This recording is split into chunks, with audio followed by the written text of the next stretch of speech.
Regret. It's an inescapable part of life.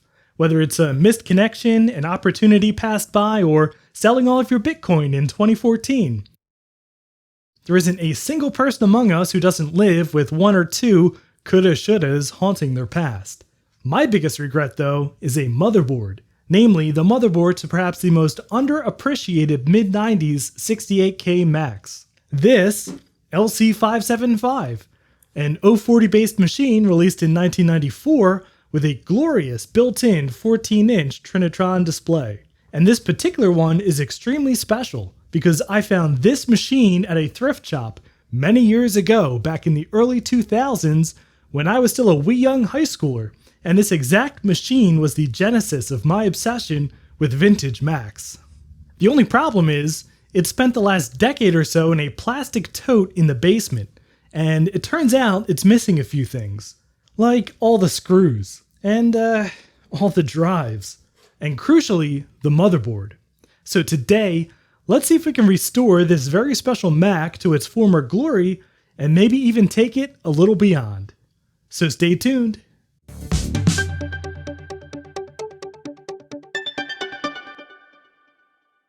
And if you enjoy rescuing underdog classic Macs with piles of upgrades, I hope you'll consider subscribing to the channel. I have many more projects like this in the pipeline, including getting ready for a display at VCF East 2021 in October, so it's definitely worth sticking around. Now, if I were a superhero, like, I don't know, Flailing Arms Man, this Mac would be my origin story. Like most of the other cool kids in my high school, I really enjoyed spending weekends driving around to thrift shops and digging up old computer equipment. But when I found this Mac, everything changed. I was completely enamored by it. The form factor, the beautiful and bright built-in screen, the sound, the optical drive. This right here was the first machine that I ever played Warcraft on, and I became obsessed with upgrading it far beyond its original specs. It was through this Mac that I first discovered sites like Applefritter and the 68K MLA, which drove me to further collect more Macs, and well, here we are in this channel today. But back then, just as now, the LC575 was the underappreciated second-class Mac to everyone's perennial favorite, the Color Classic. And worse, many 575s became sacrificial donors for one of the most famous Mac mods, the Mystic Color Classic, because the 575's motherboard was a drop-in compatible replacement for the Color Classic's original, far less powerful board.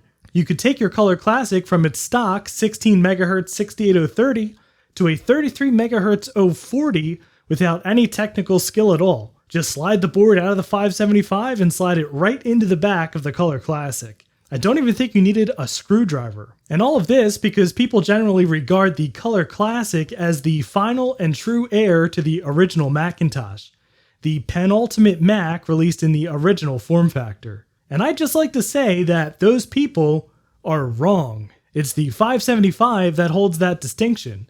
And to prove my point, let's look at the two machines side by side. And speaking of looking at the data, let me tell you about the extremely relevant sponsor of today's video, DataCamp. Now, my day job for many years has been in a weird little corner of tech, and I've been able to get by just learning things as I go. But more and more, my industry, like many, is moving heavily into data analysis. DataCamp is an online platform built to help you level up your data skills even without any previous experience, with topics covering everything from data fundamentals and visualization to data science coding in Python, R, and SQL. I love how it's broken into both career tracks and skill tracks so you can work on big picture stuff or hone specific skills. I jumped straight into data manipulation with R under skill tracks, which is something I can take directly to my day job. There's no software to download. Use your browser to jump directly into 350 plus courses designed by top industry experts.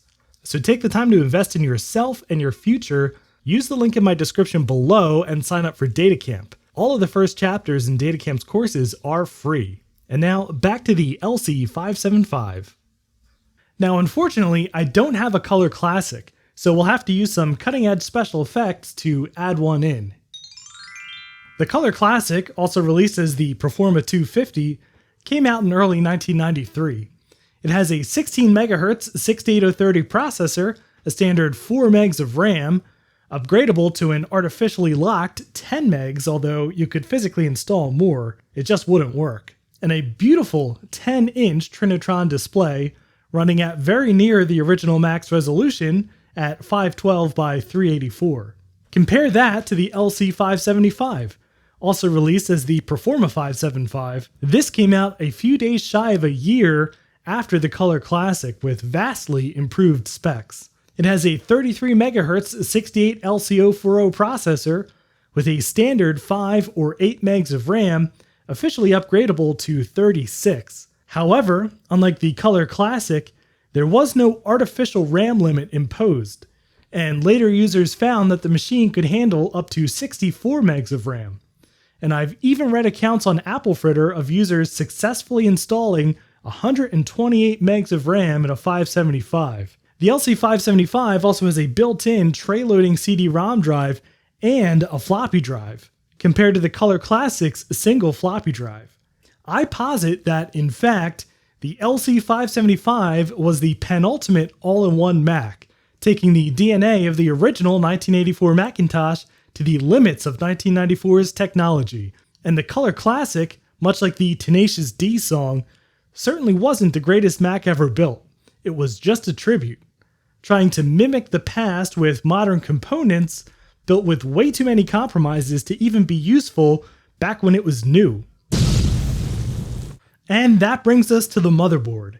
Much like the Mystic Color Classic, the LC575 had its own slide-in motherboard replacement upgrade. In fact, there were several PowerPC boards that could slot right into the back of the machine. This was a much less popular upgrade though, because the new boards would hang out the back of the machine by several inches. Micromac even sold a 575 upgrade kit at the time, which included an expanded rear cover to fully enclose the new board.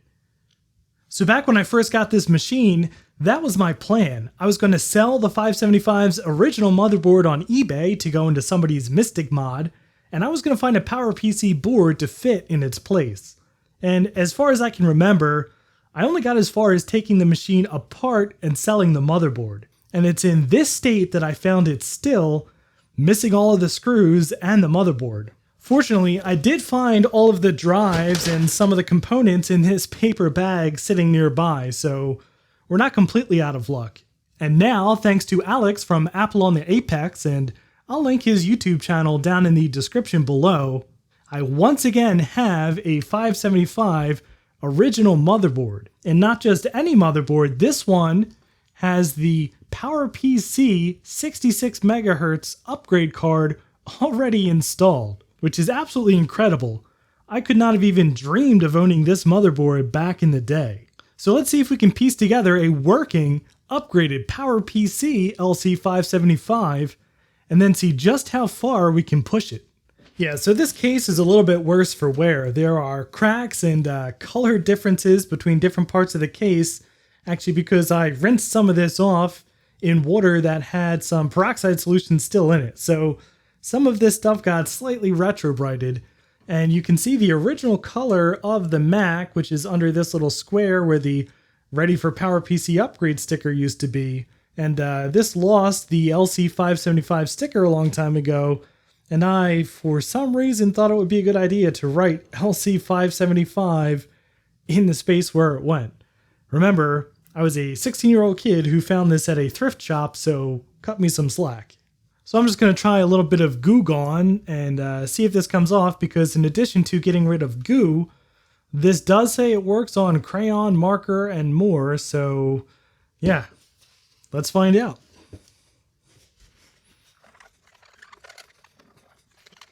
Okay, so that actually came off quite well. There's just a faint hint of it remaining. So what I'd like to do now is find or print a replacement LC575 sticker to put on here. So if you have any leads on the best way to do that, let me know in the comments.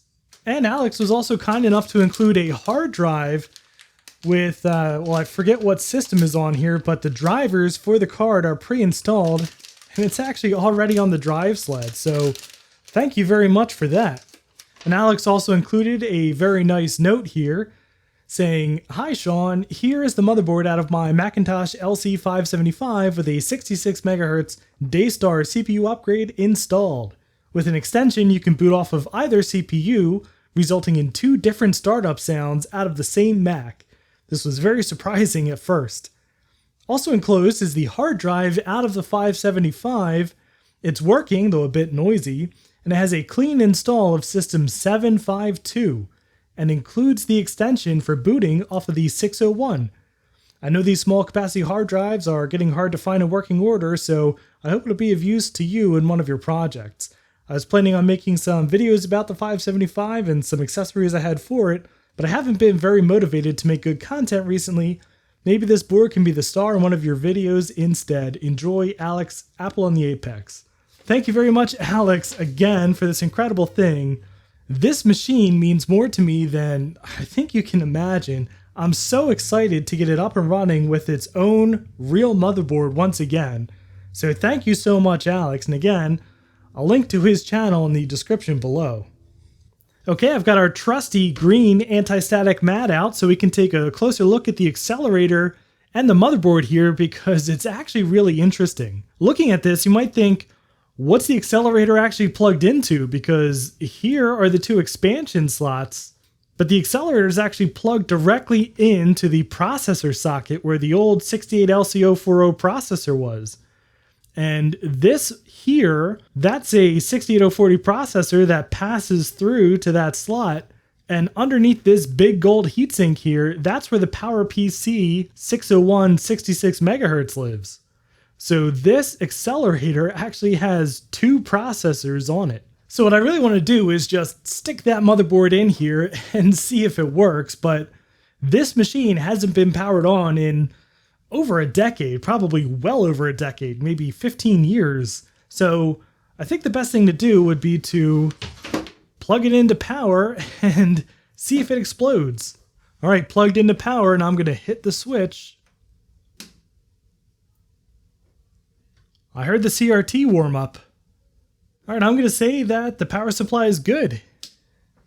Now, before we put this thing together, we need to do something about this fan because, well, it's disgusting, and from what I remember, it's also extremely noisy.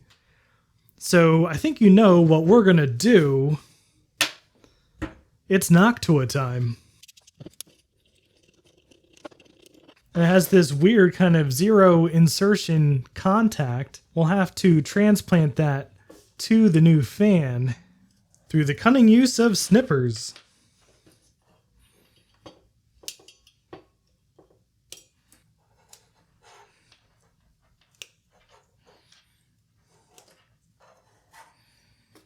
All right, so we don't need the yellow wire, just the red and black.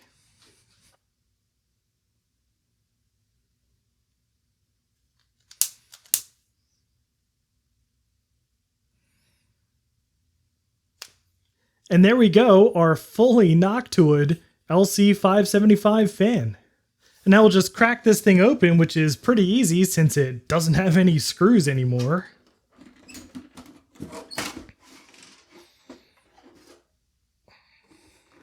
Then we can pop the fan back into its home, which is actually mounted in the back part of the case.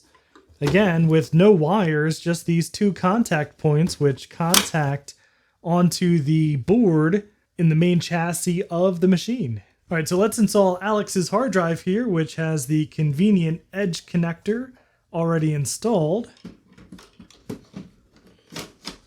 And now our motherboard.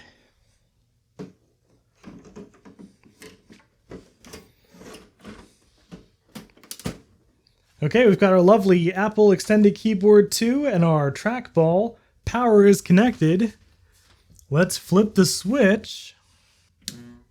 And I heard the CRT initialize. Here goes power. It chimed. There it is, it's booting up. That's so awesome. I have not seen this machine boot up in so long. This is absolutely incredible. Again, thank you so much, Alex, for bringing this super important to me machine back to life with that awesome upgraded motherboard. Well, tragedy has struck. You see, I wanted to install the CD-ROM drive and the floppy drive, both of which seem to be working, mind you, so that's successful. But to get to them, I had to remove this front faceplate here, which is kind of a huge pain to take off. Because in order to get it off, you actually have to take a screwdriver and stick it in a little kind of slot here and push back this tab, which is made out of now extremely brittle plastic. And guess what? In a surprise to no one, I broke it off. Now, I did Gorilla Glue it back in place, and it seems to be okay, but I'm willing to bet that it's not going to hold.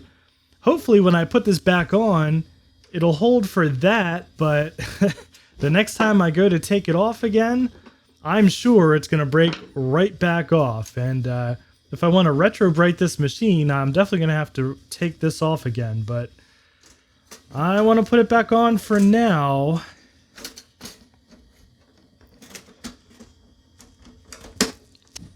All right, so fortunately it is holding, but I know once I take this off again and stick this screwdriver back up there, it's just gonna break off again, so I guess I'll keep my Gorilla Glue handy.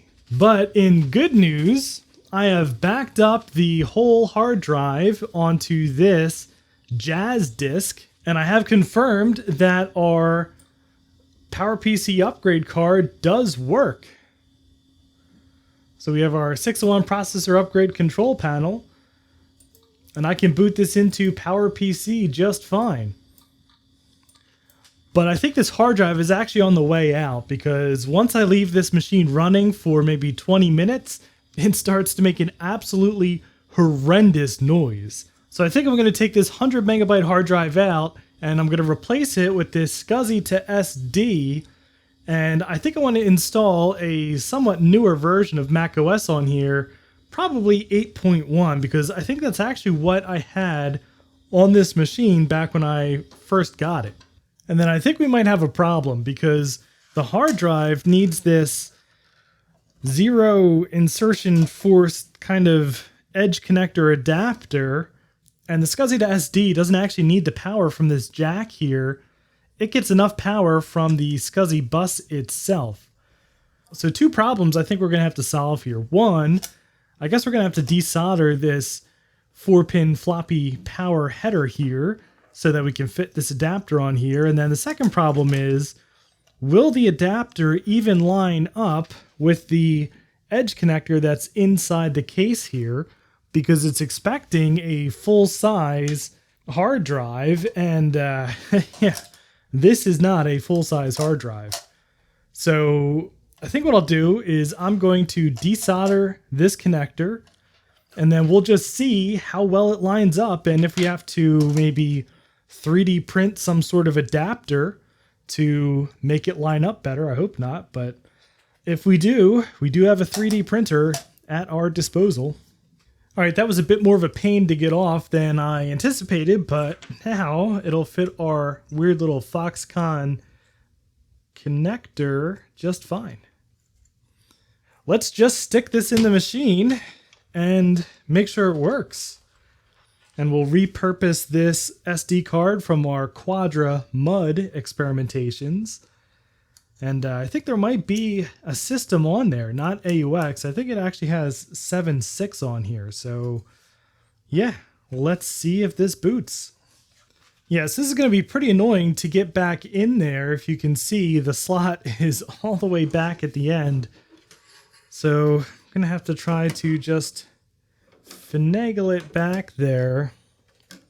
Yeah, you know what? That fits a lot better than I thought. The SCSI to SD actually rests perfectly on the bottom of this kind of plastic track here, and that lines it up perfectly with the edge connector at the very back. So I think what I'll do is I'm going to figure out some sort of 3D printed mount to kind of just wedge it better in place and maybe take some use of this plastic track here. And then if I figure something good out, I'll pop it up on Thingiverse. All right, everything's hooked up. Let's hit the button. Well, that's not a good sign. Okay, so I think it was the SD card because I swapped in a different one, and now we appear to be in business, booting off of the Jazz drive, which is the copy of the system that was on that 100 megabyte SCSI hard drive. So let's see if we can get a fresh install of macOS 8.1 on here.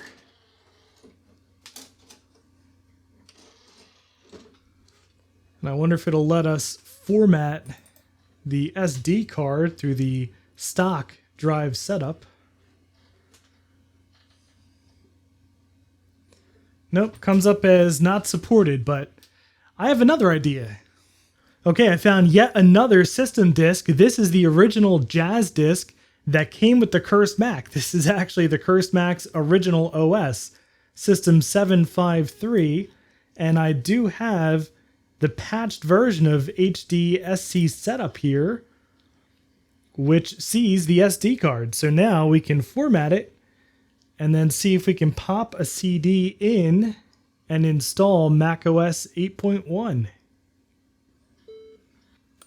All right, we now have our Mac SD recognized.